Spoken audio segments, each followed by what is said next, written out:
La ignoró durante 8 años. 8 inviernos en los que su apellido sonaba en las bocas del vecindario como un eco de algo que ya no existía. El viudo, el genio, el hombre que no mira a su esposa. Imagínalo. Una casa llena de flores que nadie toca. Un retrato colgado en la pared con una fecha marcada en rojo, 23 de julio. Y un proyecto oculto en el sótano que chisporrotea a medianoche. Esa es la imagen que abre la historia. Él, Basha Fu, caminando por la sala como si llevara siempre puesta la sombra de otra mujer. Ella, Yasu, en la cocina sirviendo té caliente con manos que han aprendido a curar silencios. Los murmullos empezaron en las celebraciones familiares, susurros, miradas que duran un segundo más de lo necesario, y se solidificaron en la prensa social como pequeñas lluvias heladas. Los Fu eran una familia que debía su nombre a la respetabilidad, los Yun a la fortuna, los Yang a la ambición. La política de los lazos y las apariencias exigía explicaciones donde no las había. Basha, pese a su brillo profesional y a la cabeza llena de fórmulas que otros llamaban genialidad, había depositado todo su amor en una memoria que se resistía a apagarse. Yana había muerto el 23 de julio, 8 años atrás. Desde entonces, su ausencia era una canción que Basha tarareaba en la soledad del laboratorio. Yasu había entrado en su vida como quien acomoda la casa después de la tormenta. No fue un romance de fuegos artificiales, fue una elección lenta, paciente, hecha en la sombra del luto del otro. Se casaron porque la familia lo pidió, porque en los balances se imponía la calma, porque alguien tenía que mantener el pulso del día a día y el café a la hora exacta. Ella aceptó sabiendo que Basha guardaba otro nombre en sus gavetas. Lo admitió en un susurro la primera noche que tuvieron que compartir almohada. No quiero ser una sustituta, solo quiero mantenerte. Él la miró como quien observa un experimento que aún no ha dado resultados, con cortesía, con distancia. Desde fuera la pareja era la imagen de la institución. En la práctica vivían como dos satélites con órbitas apenas tangentes. Basha hablaba de Yana con la reverencia de una reliquia, conservaba su collar en una caja forrada de terciopelo, leía sus cartas en silencio y en ocasiones dejaba una placa con su nombre en la mesa del despacho. Había un rincón de la casa donde una taza todavía conservaba restos secos del porridge que solían compartir en las mañanas lluviosas. Yasu lo guardaba todo con el mismo cuidado con el que tendía la colada. Entendía que esas cosas eran los pilares del mito que él no quería, o quizás no podía, abandonar. La obsesión de Basha no era simplemente sentimental, era también arquitectónica. En el sótano de la casa, donde el aire olía a metal y a plástico caliente, se erigía el proyecto que había devorado sus noches y el dinero de la familia. Una máquina que, según los papeles y los planos y las discusiones frecuentes con su equipo, abre una puerta hacia otra línea temporal. Las reglas eran claras y se repetían como un credo entre los miembros del grupo. La versión inicial del dispositivo permitiría entrar en una realidad paralela, un pasado que es otro mundo, pero no ofrecía retorno. Era una exploración unilateral, una ventana cerrada por detrás. Más tarde, un prototipo prometía algo que sonaba a salvación. Un pequeño componente, un botón que, si funcionaba correctamente, actuaría como enlace, un puente para volver. Ese botón, para el equipo, era un rumor convertida en meta. Para Basha, era un latido de esperanza. El equipo era un mosaico de personalidades que chocaban y se entendían con la electricidad de las grandes empresas. El profesor Lu, de gafas redondas y paciencia infinita, que repetía las leyes con la monotonía de un viejo devoto. Asistentes que tomaban notas con manos que temblaban de la emoción, y una figura que a ratos parecía un viento frío, Kiana, prima política y colaboradora de los Yun, que sabía mover rumores con la habilidad de quien maneja cuentas. Kiana no ocultaba sus ambiciones. Le gustaba que las miradas se posaran en la sala correcta, en el discurso correcto, en el momento exacto. Los objetos eran soldados silenciosos en esa guerra por la memoria. El collar de Yana, con su pequeña medalla de plata, apareció en varias escenas. Lo dejó Basha como si fuera el talismán que explicaba su conducta. El diario, con hojas amarillas y entradas que describían desayunos, canciones y una nota en la última página fechada el 23 de julio, era prueba de que hubo vida antes de la pérdida, de que la ausencia tenía contornos definidos. En una habitación cerrada quedó la pintura que Jana le regaló a Basha, un paisaje en tonos cálidos que Basha colgó en su despacho y miraba de vez en cuando como quien reza. Y había una marca de nacimiento en la muñeca de Jana que en fotografías servía como señal inconfundible. Esos pequeños fragmentos alimentaban la certeza de Basha. Jana había existido. Jana no era un fantasma inventado por un corazón huérfano, era historia con objetos y fechas. En los primeros años, Basha apenas tocó a Yasu en público. Podía llevarla a los banquetes y aparecer a su lado como un gesto social, pero su mirada siempre se perdía hacia el espacio donde creía que residía Jana. Las familias hablaron. Ella cuida de tu casa, pero no te pertenece, decían los más crueles. Las comparaciones, a veces sutiles, otras veces directas, transformaron a Yasu en una presencia que debía defender su propia dignidad. La tensa cortesía que le ofrecía la sociedad la convirtió en la guardiana silenciosa del proyecto. Era quien pagaba facturas, quien administraba la agenda, quien sostenía a su marido sin pedir más que un gesto. Lo hacía con una mezcla de orgullo y cansancio, con una lealtad que a ratos sabía a renuncia. Las grietas en la relación se hicieron visibles cuando Basha decidió que la máquina debía funcionar. Su labor fue consumiendo espacios, almuerzos que desaparecían, promesas que se diluían en el vapor del laboratorio. Yasu no se quejaba abiertamente. Aprendió a leer el calendario de su marido como quien descifra señales, a reconocer la frecuencia de sus ausencias. En las noches, cuando la casa se quedaba en silencio, caminaba al sótano y se sentaba entre los planos, tocando con los dedos los bordes de los diseños, como si pudiera, con esa caricia, completar aquello que él no terminaba. Una noche de lluvia hubo un episodio que dejó marcas en ambos. Basha, exhausto, llegó a casa con las manos manchadas de una tinta negra que venía de una placa electrónica. No miró a Yasu.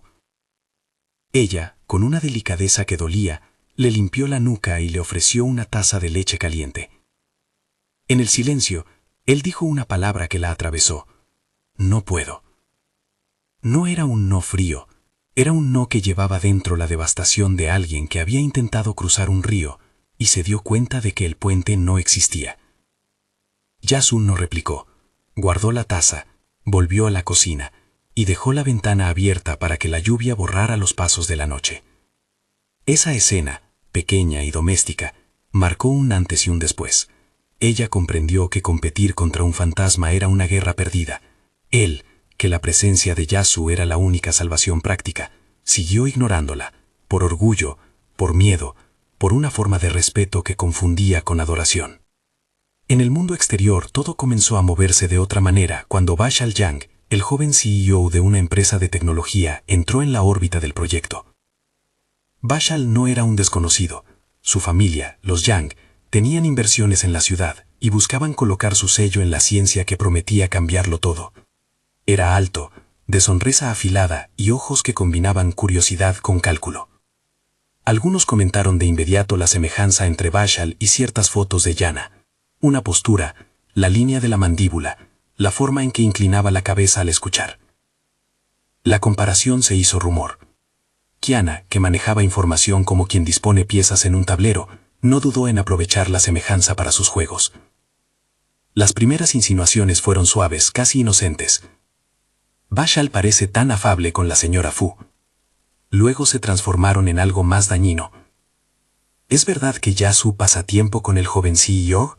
Los titulares empezaron a tejer una historia donde los hechos quedaban deshilachados. Se fotografiaba a Yasu saliendo de una sala de reuniones con un café en la mano. Se publicaba una imagen borrosa de ambos caminando por el jardín del centro de investigación. Alguien colocó en las redes una captura de un mensaje, supuestamente privado. En reuniones de la comunidad se murmuraba, en las cenas familiares se la miraba con sospecha. En el consejo de la fundación la miraban con la distancia que se reserva a quienes podrían comprometer un apellido. Ella, que siempre había elegido la discreción, sintió cómo su reputación se agrietaba. Hubo noches en las que despertaba con la respiración agitada, revisando mensajes por si acaso alguien la hubiese traicionado. Pero no encontró pruebas de infidelidad. Lo que había eran encuentros profesionales. Bachel, de trato directo, Había venido para discutir la financiación del Link Button. Su relación con Yasu era de cortesía y eficiencia. Aún así, el rumor es un animal que no necesita pruebas, prospera con la repetición. Kiana se encargó de regar la semilla.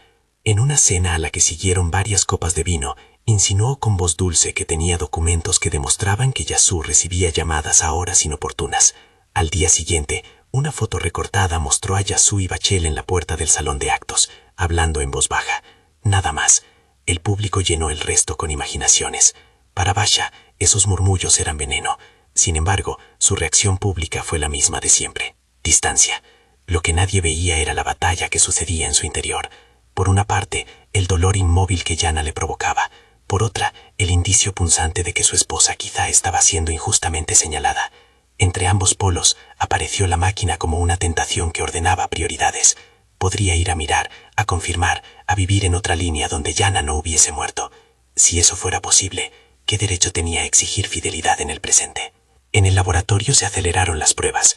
El profesor Lu repetía con gravedad las condiciones. La primera versión nos permitirá observar y andar por un pasado paralelo. El problema es que no hay camino de regreso. Era una advertencia, un deslizar de freno. Basha la escuchaba como quien oye el tic-tac de un reloj que no para, pero la ambición sostenía las noches. Si la máquina funcionaba, la posibilidad de encuentro sería más fuerte que cualquier replicación de la realidad. El equipo trabajó en un componente que el propio Basha llamaba, en privado, el lazo. Era un pequeño dispositivo que, si se integraba correctamente, podría, en teoría, crear un enlace, un botón que funcionara como puente. Se habló de probabilidades, de fallos, de riesgos. Se describió en metáforas sencillas porque nadie quería perder la lucidez en la jerga técnica. Es como abrir una puerta y luego dejar una cuerda atrás para volver a casa, dijo el profesor Lu una noche, y todos entendieron la imagen. Mientras tanto, Yasu seguía siendo objeto de especulación.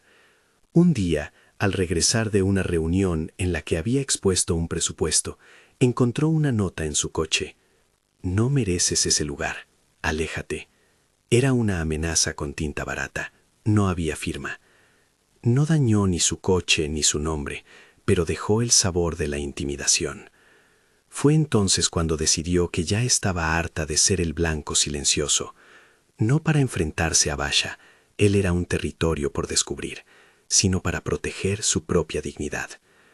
Llamó a Bachel un par de veces por motivos estrictamente profesionales, pedir documentos, aclarar calendarios. Bachel, con educación y algo de confusión, respondió con correos formales. En privado, Bachel se mostró sensible a su situación y la escucha la convirtió en un sostén que ella no había pedido. Su relación con él fue de respeto y en ocasiones de amistad discreta. Ni ella ni él deseaban que esas horas fueran equiparables a un escándalo. Pero la ciudad tenía hambre de historias y las leyendas circulan más rápido que la verdad. La tensión llegó a un punto de ebullición cuando se anunció la gala del Centro de Innovación, un banquete que uniría a inversores, familias notables y la prensa que nunca perdona. La asistencia era obligatoria. Basha no quiso faltar. Para él, la gala era una exhibición de su trabajo, una oportunidad para hablar del próximo paso del proyecto. Yasu, con la calma de quien sabe que su reputación está pendiendo de un hilo, se vistió con una elegancia discreta, un vestido de seda que no gritaba, joyas mínimas. Bachel confirmó su presencia como invitado de honor por parte de los Yang. Kiana, con una sonrisa que escondía cuchillas, prometió que esa velada aclararía muchas cosas. Nadie dijo que lo haría de la forma que todos imaginaron. Los días previos a la gala fueron un crescendo. En el laboratorio apareció una caja con el componente final que permitiría proponer la prueba del Link Button en una versión demo. Nadie debía tocarlo aún. En la casa, Basha estuvo distante, más absorto que de costumbre. En la noche anterior, vino a la cocina a buscar un termo y encontró a Yasu leyendo el diario de Yana. Ella no lo había hecho por curiosidad morbosa, lo había abierto para entender mejor la historia que tanto obsesionaba a su marido. Leía una entrada pequeña, la fecha ligeramente subrayada, 23 de julio.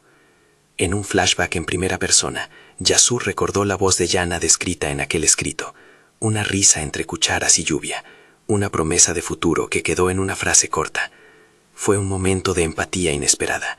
Se entendió que Yana había amado con la misma claridad que Yasu amaba ahora. Cerró el libro, dejó la luz y se fue a la cama con un acto de piedad hacia el pasado que no le pertenecía. La gala empezó con brillo y protocolo. Candelabros, vestidos, discursos preparados. El centro decoró la sala con pantallas que mostraban el proyecto en imágenes estilizadas. La prensa tomó fotografías con entusiasmo.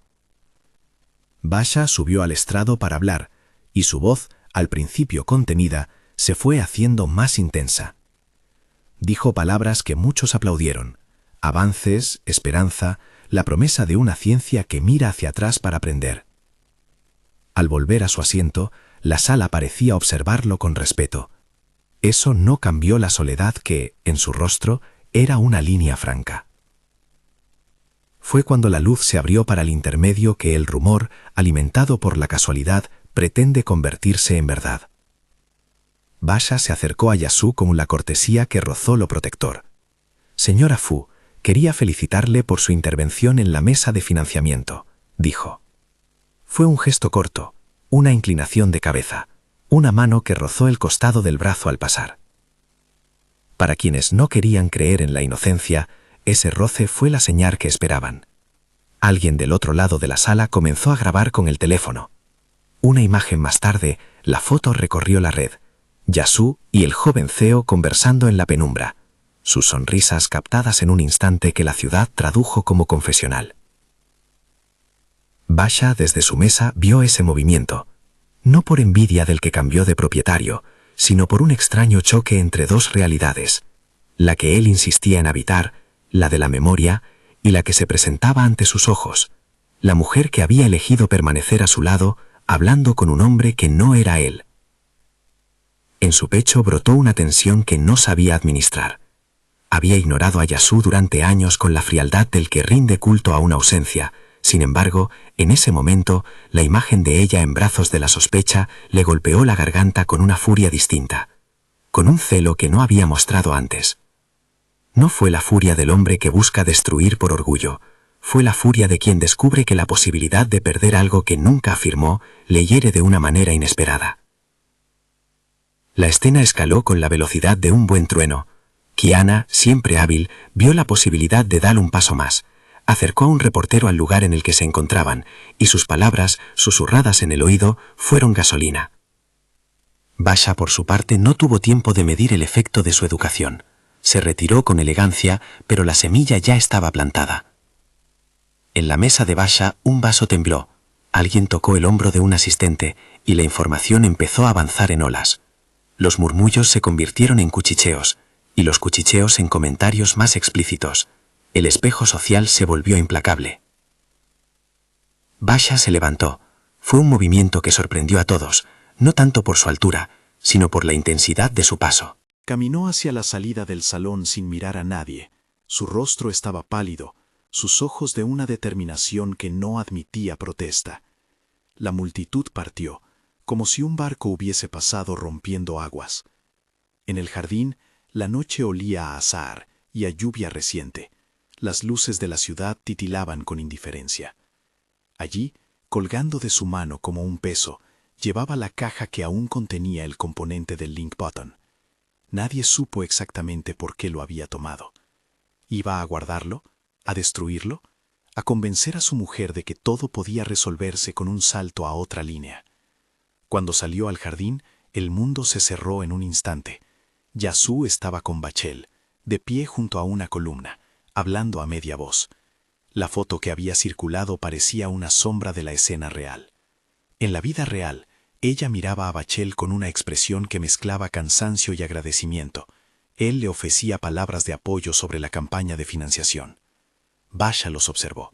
En su mano apareció, de forma impulsiva, un objeto que hasta entonces había dejado en un cajón. Un cuchillo pequeño, de hoja fina, un instrumento de mesa que usaba para abrir sobres y paquetes. No lo sostuvo con la intención de herir sin conciencia. Lo sostenía como quien se aferra a una escalera para no caer. Su pensamiento no era lógico. Había pasado años ignorando a Yasu, pero al verla en esa posición, algo en su cuerpo exigió una reacción visible, una creación de espacio. El jardín se congeló en esa fracción de segundo en la que la razón compite con el instinto.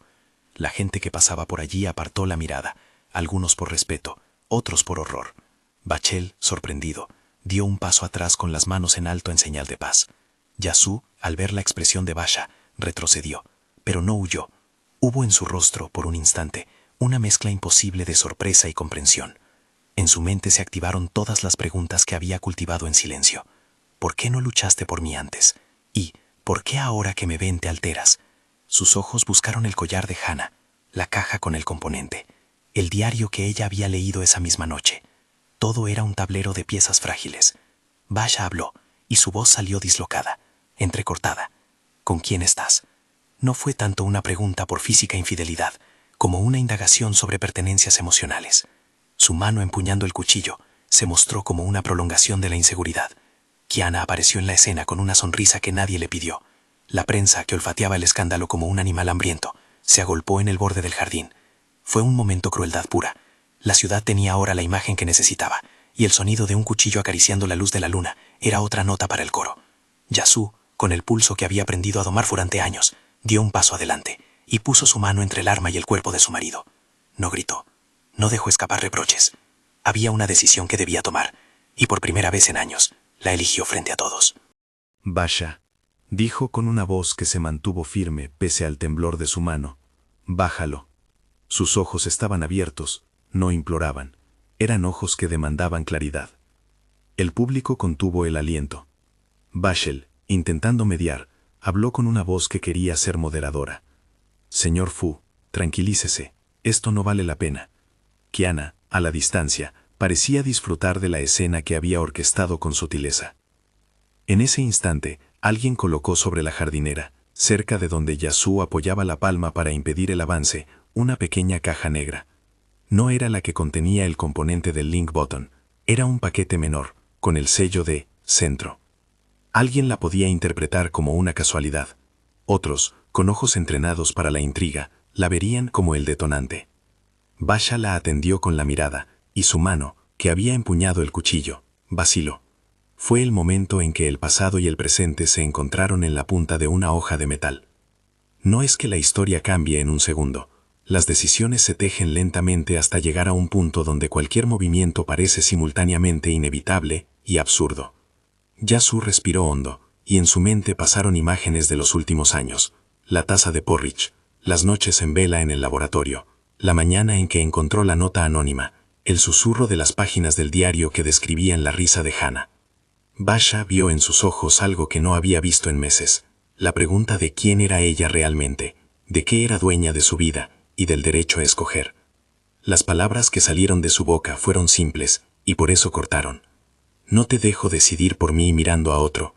No era una frase de posesión, era una petición de que la verdad saliera a la luz sin las sombras. Y aquí, cuando todo parecía encaminado hacia un desenlace, la noche se partió con la llegada de una figura que nadie esperaba. El profesor Lau, con su abrigo de siempre, atravesó el jardín con paso apurado y sostuvo en sus manos, como quien sostiene un tesoro o una bomba, la caja que contenía el componente del link button. Su respiración era agitada. Había estado presente en el laboratorio, observando cómo Kiana y algunos asistentes manipularon documentos.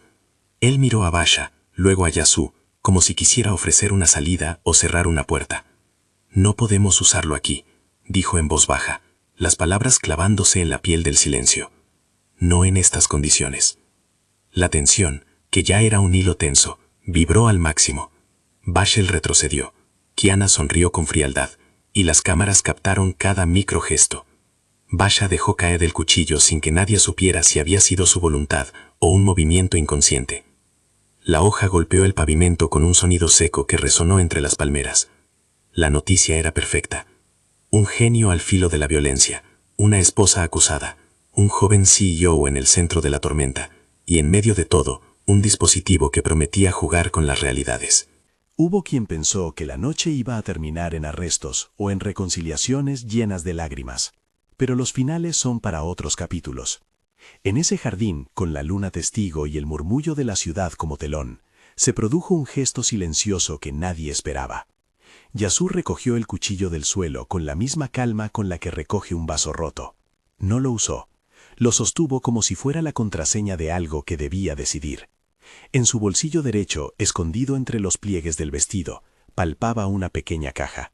No era la del link button, pero sí un dispositivo menor, el receptor que el profesor Lu había usado para probar el enlace en demos internos.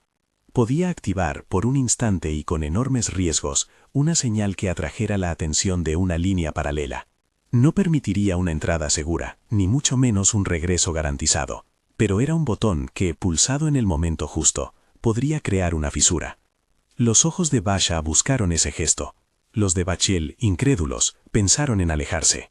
Kiana, con la sonrisa congelada, comprendió que su obra tenía ahora un elemento que no controlaba. Yasu sostuvo el cuchillo, miró la caja negra, y por un instante todo parecía detenerse en un silencio absoluto.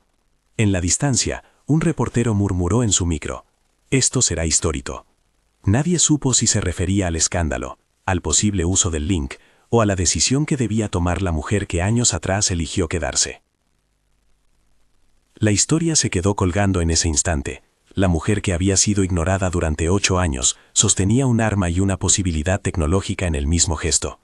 La ciudad aguardaba el desenlace con la voracidad de quien ama las historias completas, pero las almas que estaban allí no tenían respuestas simples. Una elección iba a marcar destinos, la de bajar un arma y dejar que todo continuara como hasta entonces, la de marcharse con la dignidad que le habían negado, o la de pulsar una señal que pondría en marcha una máquina capaz de abrir puertas hacia otros pasados, con riesgo, con promesa, con la amenaza de no poder volver. Si te gustan los dramas con giros impensables, quédate hasta el final. Todavía queda por ver cómo cada personaje pagará el precio de su orgullo y de sus secretos.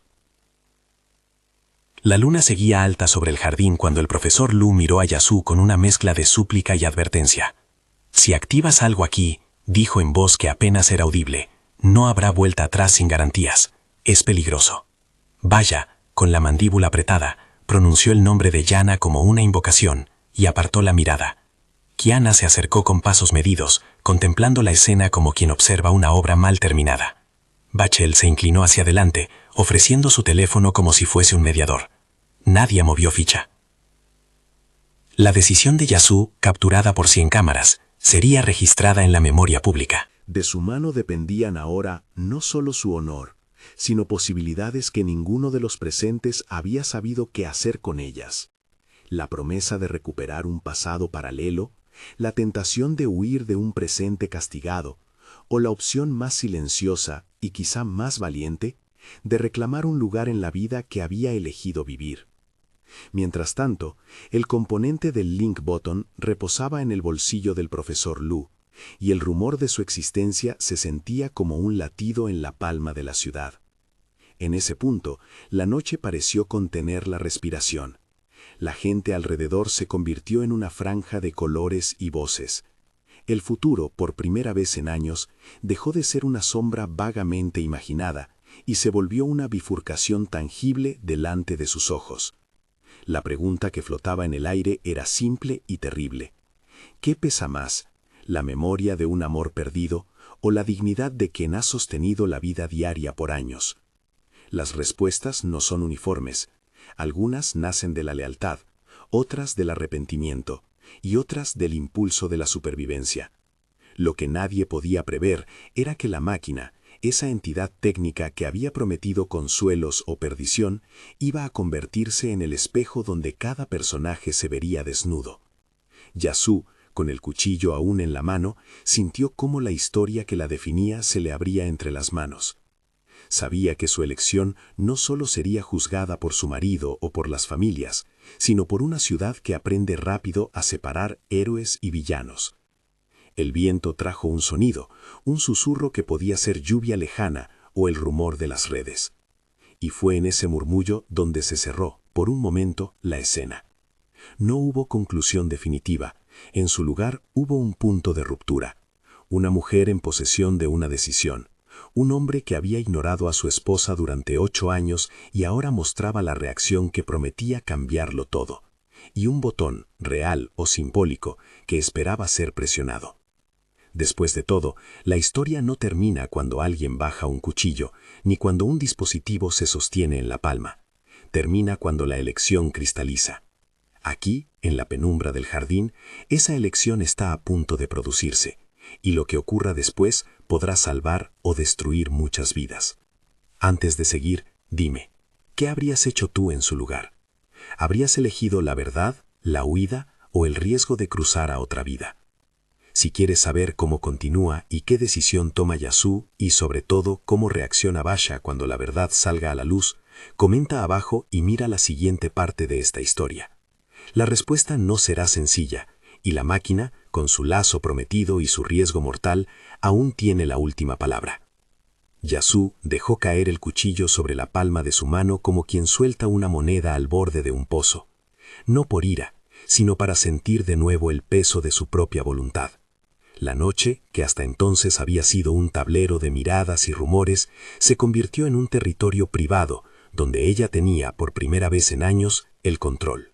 Con la otra mano palpó la cajita que aún apretaba en el bolsillo, el receptor que el profesor Lu había mostrado en pruebas internas, un artilugio pequeño y frío que prometía, si se activaba en un lugar con condiciones, atraer la atención de una línea paralela. No era una puerta, no traería a nadie a este mundo con garantías, era más bien una llamada, una luz intermitente que podía atraer a quien en otra realidad estuviera escuchando. La prensa se acercó sin piedad, las cámaras buscaban el ángulo. Basha permanecía inmóvil, pálido como un papel, los ojos hinchados por una emoción que apenas empezaba a aprender a nombrar. Alrededor, las voces se mezclaban. ¿Qué hace la señora Fu? ¿Va a activar algo? Esto será increíble para la mañana. Kiana, con su sonrisa fina y afilada, dio un paso atrás, segura de que la escena proseguiría según su libreto. Basha delineó un gesto de asombro calculado y se mantuvo en reserva, conocedor del valor mediático de cada segundo. El profesor Lu, con la caja del componente en la palma de la mano y la respiración aún temblando, miró a Yasú con una mezcla de súplica y respeto. «No lo active si no está dispuesta a asumir lo que vendrá», dijo, su voz aguda en el fresco del jardín. «Podemos observar, podríamos quizás recibir una respuesta, pero no podemos controlar quién da ese paso hacia nosotros. La línea paralela es otra casa, otra vida. Nadie puede prometer que quien aparezca sea quien esperamos». Yasú pensó en las páginas amarillas del diario, en la letra de Hannah que hablaba de porridge y promesas, en la medalla de plata que colgaba en la caja de terciopelo. Pensó en las noches en las que había lavado la ropa de aquel hombre, en las veces en las que había apagado la luz de su corazón y se había marchitado a la espera de un gesto. Pensó también en Bashel, en su cortesía, en lo torpemente humano que había sido y que la ciudad hubiera querido transformar en amante. Para ella la pregunta ya no era si la gente creía o no, era qué historia merecía conservar. Sus dedos apretaron el receptor. Un leve clic, una luz azul que vibró por un instante y luego se volvió roja, como un corazón que se acelera. El aire pareció tensarse, los murmullos de la prensa se callaron por una fracción. El jardín olía a azahar y a metal. Fue como arrojar una piedra a un estanque que tiene espejos debajo del agua. Las ondas no se ven, pero la superficie tiembla. Un susurro lejano, que parecía salir de una pared de sombra, anunció el primer efecto. Una figura apareció a unos pasos del grupo, envuelta en una luz que no era del todo visible, como si alguien hubiese encendido una lámpara detrás de un velo. La figura tardó una respiración en definirse. Una mujer, cabello recogido, un vestido que no era exactamente el de Hannah en las fotos, pero cuya postura y la curva de la sonrisa hacían que la sangre en las sienes de Basha latiera con reconocimiento. No fue de inmediato la exclamación que todos esperaban. Hubo sorpresa, sí, pero también incredulidad. La mujer miró a su alrededor con ojos que parecían saber de costumbres distintas. Cuando habló, su voz tenía un acento que recordó a una mañana de lluvia, como si supiera de tazas de porridge y de promesas antiguas. «¿Hay alguien que me conoce?», dijo, como quien entra en una casa que le resulta vagamente familiar. El silencio se partió. Basha se movió sin pensar, como si una fuerza expulsara todo lo que no fuera esencial, el pasado que lo poseía, la indiferencia que se había vuelto hábito. Cayó de rodillas. No fue un acto teatral, Fue la caída de alguien que reconoce una herida que ha fingido no sentir. Sus manos temblaron. Se le escapó un nombre antes de poder contenerlo. «Hannah», murmuró, una palabra que pesaba años. La mujer clavó la mirada en él. Por un instante sus ojos recorrieron el rostro que el tiempo había endurecido, y en esa exploración breve hubo una certeza. El pasado impuesto por la ciudad no había sido solo una historia. En la muñeca de la mujer, cuando levantó la mano para protegerse de la luz, había una pequeña marca oval que en fotografías se había mostrado muchas veces, la marca de nacimiento que se reproducía en las imágenes de Hannah. No era un truco, era un signo visible que hizo que más de uno en la concurrencia tragara saliva. La prensa estalló en murmullos. Kiana dio un paso atrás y su máscara se resquebrajó. Su sonrisa se volvió una línea vigilante. Vashal respiró con cierta recuperación, como si no supiera si sus propios ojos estaban siendo testigos de lo que la ciudad esperaba. El profesor Lu, temblando, dejó caer la caja con el componente. La tapa se abrió de golpe y la pequeña pieza quedó tintineando sobre la baldosa, como si terminara por anunciar que ya nada quedaba a medias. «La marca», fue lo primero que dijo Basha, con la voz entrecortada. «La medalla, el diario», y como si sus recuerdos se abrieran en las palabras, imágenes de tazas con porridge, de una risa entre cuchillos, de la fecha subrayada en rojo, 23 de julio, inundaron su mente con una claridad que previno a la razón. No era una alucinación. La mujer frente a él asintió con una mezcla de cansancio y sorpresa. «Me llamo Jana», dijo, y la pronunciación reveló una variante del nombre que aún así sonaba igual en los huesos de Basha. «En mi mundo no muero en julio. No sé quiénes esperan que lo haga aquí». Su voz no pidió perdón, pidió explicaciones. Era una presencia viva, una persona atrapada por el efecto de una tecnología que había cruzado el espejo y por un instante se había asomado. La escena estalló en preguntas. ¿Era Jana? ¿Una doble? ¿Una persona de otra vida llamada de igual manera? El diario, la medalla, la marca, las pruebas que habían sido ofrendas para alimentar la obsesión de Basha, parecían tener respuesta en forma de esa mujer que no pertenecía del todo a aquel mundo, pero que sin embargo traía consigo signos inequívocos. Basha, que había ignorado a Yasu durante años, ahora no podía sostener la mirada de la otra mujer y la de su esposa al mismo tiempo. Su reacción no fue la de un hombre dominado por el orgullo, fue la de alguien que, tras 8 años de culto a una ausencia, comprendía que su indiferencia había sido una forma de cobardía. Se incorporó con incomodidad, se cubrió el rostro con las manos, y luego, con un gesto que nadie esperaba, se inclinó ante Yasu, no para humillarse, sino para pedir, con una forma quebrada de dignidad, perdón. «Yasu», dijo, la voz rayada por el arrepentimiento, «perdóname por todo lo que no hice, por dejar que te señalaran, por permitir que tu vida fuera una sombra. No sé cómo enmendarlo, pero…» Se quedó sin palabras. El público, que hasta entonces había observado con el apetito de quien mira una obra bien construida, por un instante percibió algo que no esperaban. El hombre que ignoró a su esposa durante 8 años, el que veneró un pasado como una reliquia, ahora suplicaba a la mujer que había cuidado de su casa. Yasu, en contra de lo que muchos hubieran previsto, no soltó gritos de triunfo ni lanzó reproches que cortaran como cuchillos. Sus manos, todavía temblando por la tensión, apretaron la cajita con el receptor. Tenía delante a la mujer que había estado enterrada en un pasado que fue real en otra vida. Tenía a su marido arrodillado, finalmente visible. Y además estaba la ciudad, con sus cámaras y su voracidad. «¿Por qué ahora?», fue lo que dijo, con una voz que no buscaba la teatralidad, sino la verdad. «¿Por qué ahora que me señalan? ¿Por qué no luchaste por mí cuando no había fotos ni titulares?». Sus preguntas no pedían espectáculo, pedían razones. Basha cerró los ojos con fuerza. Recordó noches en que la había visto dormida, la leche seca en la taza, el eco de sus pasos en la cocina. «¿Por qué pensaba que era justo?», dijo con dificultad. «¿Por qué creí que mantener intacto el recuerdo era más fiel que vivir una mentira? Pero he aprendido que hay fidelidades que matan. Perdonarme no te devuelve lo que perdiste, Yasu, pero si me permites, intentaré hacerlo de otra manera». La mujer del otro mundo observó con curiosidad los intersticios de aquel drama. No era su pelea, su llegada no había sido un plan para ser un héroe. Miró a Yasu con ojos de quien ha visto sus propias costuras, y en ese encuentro se produjo un pequeño puente humano. Dos mujeres que, en mundos distintos, habían amado a un mismo hombre de maneras distintas. La compasión la inundó por un instante. «No vine a robar una vida», dijo Yana con calma, mirando a Yasu.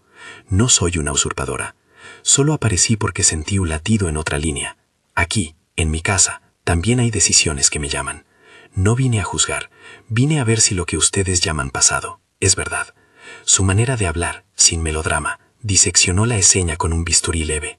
No era la enemiga, era la pieza de un rompecabezas. Kiana, que había tejido rumores, sintió que su red se enredaba. Intentó interrumpir, propuso que la mujer fuera retenida para verificar identidad, lanzó acusaciones de impostura. Pero la prensa ahora tenía más que un rumor, tenía la imagen de una mujer con la marca de nacimiento. Las instrucciones de investigar se tornaron en una curiosidad colectiva que ya no era mera calumnia. Bashal, por su parte, experimentó una mezcla de alivio y confusión. La evidencia de que el misterio de Yana podía tener respuesta lo hizo retroceder en su voluntad de ser protagonista escandaloso. Tendió la mano hacia Yasu de forma automática, como quien ofrece un paraguas en lluvia de rumores. «Señora Fu», dijo, «si necesita testigos, yo puedo declarar que todo fue profesional». Sus palabras eran sinceras, aunque sabía que el rumor no se deshace con la misma facilidad que el cristal. Mientras tanto, en un rincón, Kiana buscó recuperar ventaja. Con el movimiento sigiloso de quien ha vivido al borde del borde, intentó acercarse al profesor Lu para arrebatarle la caja. Alguien, quizá un asistente, quizá el viento, adelantó ese acto. El peón de la prensa se interpuso. Ya no bastaba con inventar, había que confirmar. El momento, sin embargo, dio un giro inesperado. Basha, que hasta hacía minutos había sostenido el cuchillo, se colocó delante de Yasu de forma protectora. No gritó órdenes, simplemente se puso entre su esposa y quienes, con fama o sin ella, querían decidir por ella. Fue un gesto que nadie hubiera predicho. El hombre que la había ignorado durante 8 años, ahora la defendía. Sus manos estaban sucias de tinta de placas y de noches robadas al sueño, pero su frente, cubierta de sudor, lucía más humana que cualquier discurso. «Esto no se decide con gritos», dijo Basha con voz firme, ahora sin el borde cortante de la indiferencia. «Si alguien va a tomar una decisión sobre este asunto, será con pruebas y con voluntad. Yasu no necesita respuestas que vengan de rumores, y si alguien ha manipulado la verdad, pagará por ello». La declaración pareció cambiar de tono a la multitud, no porque la gente hubiera creído en su pasado frío, sino porque la escena rompía con un patrón. El hombre que antes ignoraba, ahora defendía, y esa contradicción se volvió demasiado humana como para convertirla en una fábula simple. La noche se alargó en interrogatorios. El centro pidió una pausa, la policía local se acercó para calmar ánimos, la transmisión en directo se fragmentó en interpretaciones. Mientras tanto, Yasu tomó una decisión que nadie esperaba. Tendió la caja con el receptor hacia el profesor Lu. «Si esto fue una llamada accidental», dijo, «quiero documentarlo. Quiero pruebas de lo que ha ocurrido anoche. No me voy a marchar ni esconder. Tengo derecho a saber y a ser escuchada». Hubo una firmeza en su voz que no buscaba venganza, sino justicia. El profesor Lu, aún con manos temblorosas, aceptó. «Haremos un protocolo», dijo. «Lo registraremos todo». Si hay un enlace, lo analizaremos en condiciones controladas. Nadie aquí tiene autoridad para explotarlo. Su frase sonó a decreto científico, y por un momento, a consuelo. Los días siguientes se convirtieron en un lento despliegue de procedimientos. La mujer que había aparecido, Yana, o Hana, o la otra, fue llevada a instalaciones del centro bajo custodia con el objetivo de verificar su identidad sin humillarla. Fotografías comparativas, calcos de la marca de nacimiento, análisis de la caligrafía del diario. Todo fue examinado con minuciosidad. La prensa seguía el rastro con avidez. Las redes ardían en conjeturas. Basha decidió finalmente hablar, pero lo hizo en voz baja, para la grabadora del profesor Lu y para Yasu, no para la multitud. Contó los años en los que había guardado la medalla como quien guarda un relicario. La sensación de que tocar aquellos objetos era acercarse a un altar. Habló de noches en vela, de fórmulas que parecían sonreírle y luego cerrarse como conchas. Pero también contó los momentos en los que Yasu se había convertido en el eje de su casa. La taza de porridge en el estante, la nota anónima encontrada en su coche, la diaria presencia que había hecho posible el proyecto. Sus palabras no fueron una súplica melodramática, fueron la descripción tajante de un hombre que había vivido dividido.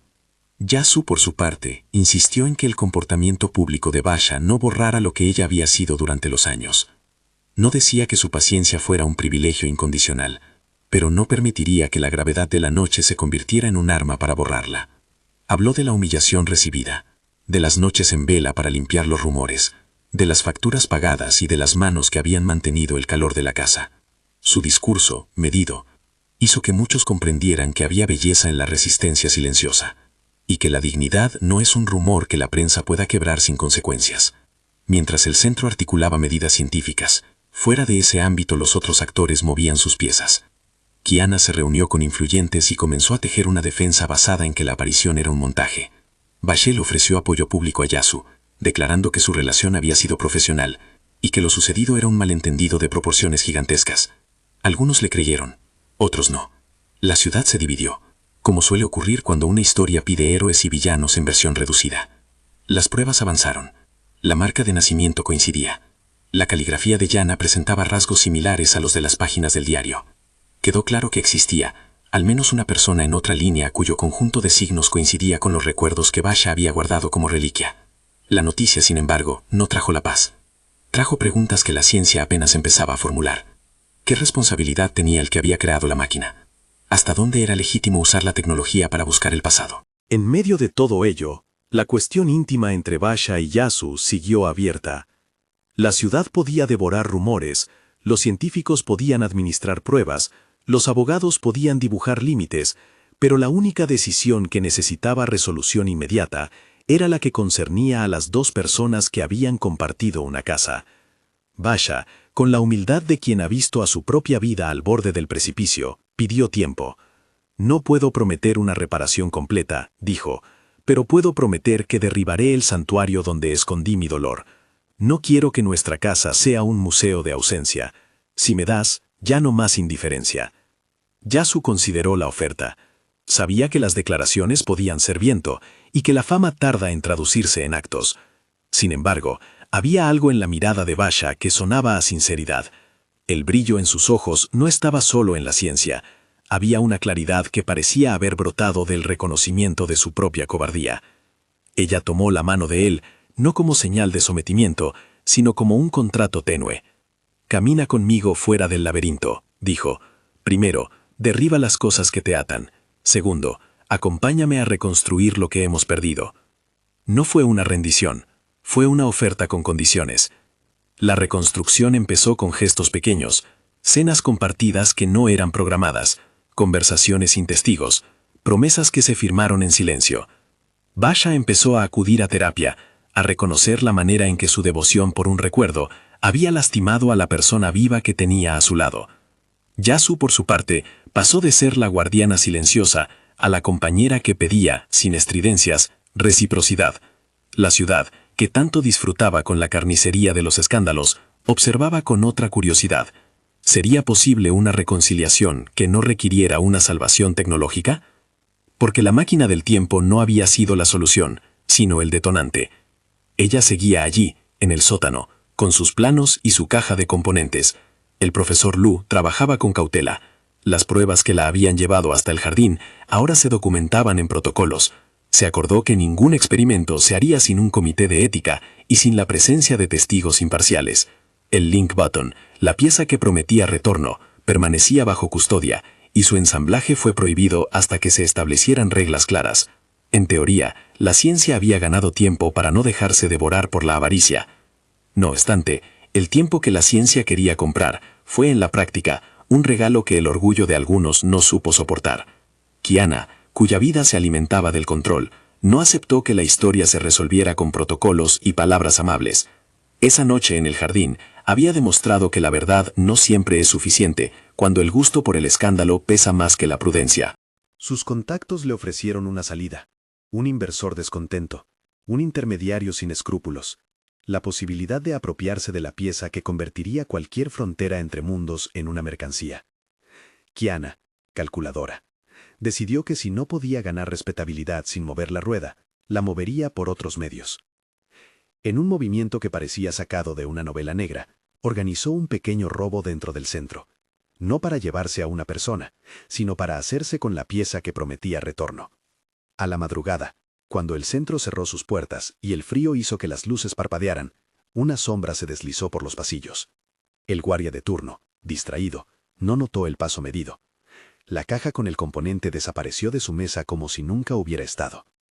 Al amanecer, cuando el profesor Lu llegó al laboratorio, su cara perdió el color. La pieza ya no estaba en el estuche. La custodia de la pieza se transformó en la nueva emergencia. La noticia del robo corrió por la ciudad con la velocidad de la alarma. Basha, que había comenzado a recomponer su vida con Yasu, sintió que algo se le quebraba otra vez.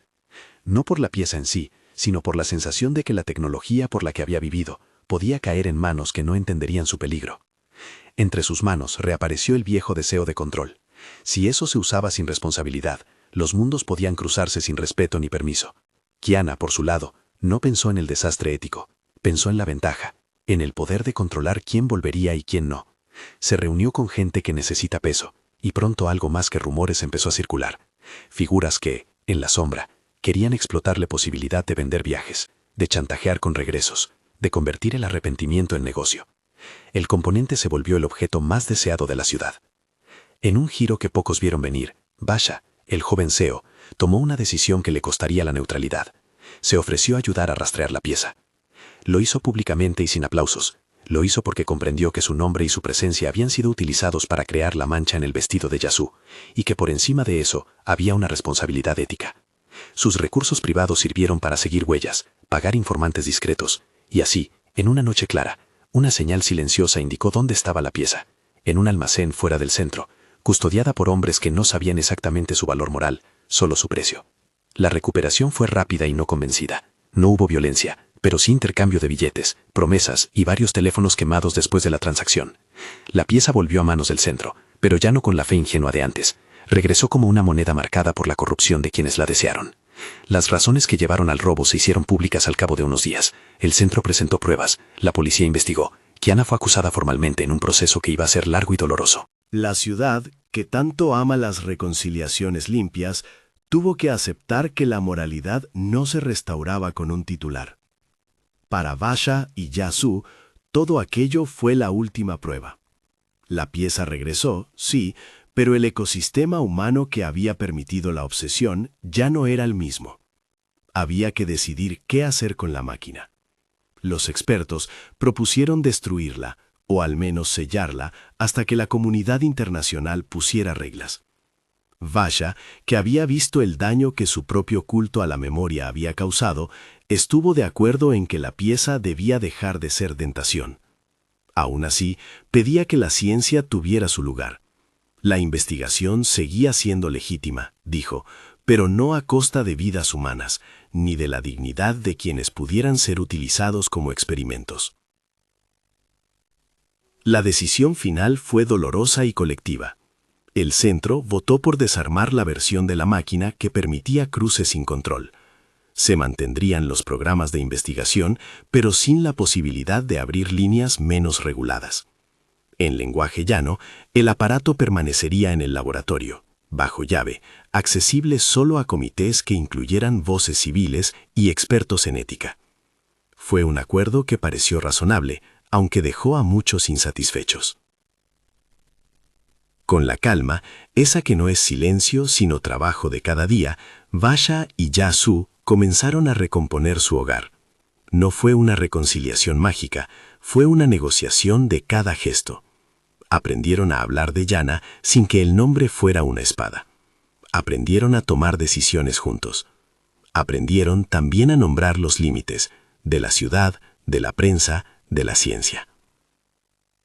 Al cabo de un tiempo, la casa dejó de ser museo y se transformó en un espacio habitado, con el collar de Yana guardado en un armario y el diario acogido en un cajón que Yasu abría de vez en cuando, no por nostalgia, sino como manera de leer el pasado sin que éste exigiera el dominio del presente. Yana, la mujer que había aparecido desde la otra línea, regresó a su mundo cuando el receptor dejó de estar activo y cuando el protocolo permitió que su paso no fuera peligroso. Su visita breve dejó preguntas no resueltas. ¿Era ella exactamente Yana? ¿Una variante? ¿Alguien que había vivido otro camino y por azar llevaba la misma marca de nacimiento? Para los protagonistas, la respuesta no fue la cuestión principal. La presencia de alguien que podría haber sido Yana fue la excusa para desarmar la idolatría que había mantenido vivo el dolor de Basha. En la vida real, a menudo no es necesario traer al fantasma para que éste deje de mandar. La justicia comenzó su camino. Kiana fue procesada por manipulación y por el robo del componente. La ciudad observó con gratitud silenciosa cómo quien había alimentado la hoguera debía responder por sus acciones. No fue una solución rápida ni perfecta, pero marcó una diferencia. Las reglas habían vuelto a tener algo de peso. En el plano íntimo, la pareja aprendió a sostener el nombre de Yana sin que cada mención se volviera un golpe. Basha, que había vivido 8 años en un pedestal de ausencia, aprendió a mirar a su mujer y a hablar con ella con la simpleza de quien ha comprendido que la memoria no merece sacrificios humanos. Yasu, por su parte, pasó de ser la sombra a la mujer que exige reciprocidad. Su educación sentimental había sido dura y su dignidad templaba. Ambos tomaron la decisión de no usar jamás la máquina para huir de su responsabilidad con el presente. Aún así, el héroe inacabado de la historia fue la pieza en sí, un objeto que había provocado un terremoto moral. La comunidad científica, con el profesor Lu como figura central, empezó a construir protocolos estrictos. Basha participó, y su propia experiencia se convirtió en advertencia. No es ciencia contra humanidad, dijo en uno de los comités, es ciencia por la humanidad. No quiero ser el hombre que crea un puente para que el mundo lo cruce sin permiso. En la ciudad, la historia dejó cicatrices y enseñanzas. La prensa aprendió, por ahora, a no cruzar algunas líneas. Las familias, por su parte, aprendieron que la reputación no se preserva por miedo y que la compasión no se hereda tan fácilmente como un apellido. Bashel, cuya imagen había sido arrastrada al centro del rumor, emergió con cierto nuevo respeto. Había demostrado que era posible intervenir sin explotar. Hubo reconciliaciones públicas, entrevistas calibradas y también silencios que valían más que 1000 titulares. La gente que vive de historias encontró una nueva trama, la del hombre que ignoró a su mujer durante 8 años y que al verla con el joven CEO reaccionó de una manera que sorprendió a todos. La sorpresa no fue la violencia, esa había ocurrido, sino la curva hacia la humildad, la protección y la reparación. Su gesto final en la noche del jardín, el de colocarse entre el peligro y su esposa, se convirtió en la imagen que, meses después, acompañaba artículos que reflexionaban sobre el amor y la responsabilidad. Pero la narrativa no cerró de forma absoluta. En una última escena que podría pasar desapercibida en el afán de cerrar capítulos, una asistente del centro encontró, escondida en un archivo viejo, una nota manuscrita que no pertenecía al diario de Hannah. Era un papel con instrucciones técnicas, una coordenada mínima y una advertencia. El lazo completo es peligroso. No lo ensamblen sin un testigo que garantice regreso. La nota tenía la letra del profesor Lu, pero con un añadido que nadie recordaba haber verificado. La pieza del link button, la que permitiría hacer del puente un camino con retorno seguro, había estado por meses en la palma de la ciudad. Su existencia se había probado, su robo había sido asumido y su regreso celebrado. Pero el deseo por usarla no desapareció del todo. En los últimos planos de la historia, cuando la vida parecía volver a la medida de la cotidianeidad, la cámara se detiene en una imagen simple y poderosa. La caja donde se guardaba la pieza principal, cerrada y con un sello oficial del centro, sobre una mesa. Al lado, una taza de porridge intacta y una fecha, escrita en tinta negra, 23 de julio. Es una imagen que pide recuerdo sin devoción. A pocos metros, en otro archivo ya no tan ordenado, un sobre en blanco esperaba ser abierto por quien tuviera la osadía o la necesidad de comprender por completo. La historia terminaba allí por ahora, con la promesa de que la curiosidad humana y la tentación tecnológica guardan siempre un punto de encuentro que puede reavivarse. La vida de Basha y Yasu continuó, imperfecta y honesta. La mujer que había sido ignorada durante 8 años encontró, no una restitución absoluta, pero sí la posibilidad de ser vista y escuchada. El hombre que la ignoró descubrió que el peso de la memoria no justificaba sacrificar lo que tenía delante. Y la ciudad aprendió, con cicatrices y discusiones públicas, que la verdad es frágil y que la dignidad es algo que se construye, bloque a bloque. Si esta historia te removió, si te quedaste con ganas de decir qué habrías hecho en lugar de Yasu o de Basha, deja tu comentario abajo. Comparte esta historia con alguien que disfrute de dramas con giros imposibles, y si quieres más relatos así, mira nuestra playlist de dramas y telenovelas, donde exploramos decisiones que cambian vidas. ¿Tú qué harías? ¿Habrías activado la señal? ¿Te habrías quedado? ¿O te hubieras ido a buscar un mundo donde el nombre no doliera?